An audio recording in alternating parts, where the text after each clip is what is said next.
Having partially erupted lower wisdom teeth can lead to gum infection. The soreness arises because the lower jaw has stopped growing and the tooth is simply stuck, never being able to normally erupt. With it, the gum can become inflamed in what is called pericoronitis. Removing these teeth can be performed relatively quickly under local anaesthesia.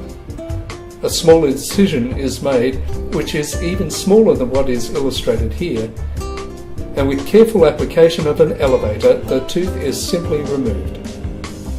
Minor gum stitching helps to close over the hole and restore normal gum around the back surface of the standing molar.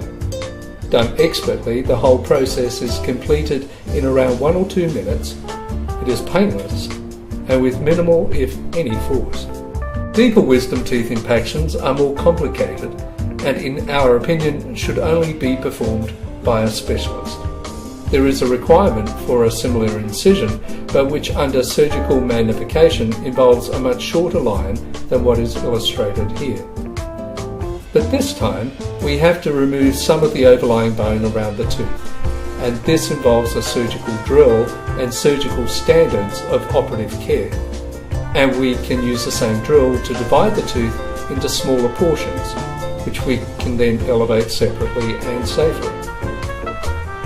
This kind of surgery limits the amount of surgical trauma, reduces post-operative swelling, and maximises healing. Full bony impactions are the most dangerous form that can cause gum infection and also potential loss of the tooth in front of the wisdom tooth. The gum flap is the same as for other forms of impaction. Again, it can be much shorter using surgical magnification. The amount of bone we remove is designed to be as small as possible, and using micro-instrumentation, it is through this small hole we can carefully divide the tooth into multiple pieces, being careful to preserve adjacent teeth and nearby nerves. We can also fill in the bone defect with bone graft material to ensure a complete bony healing.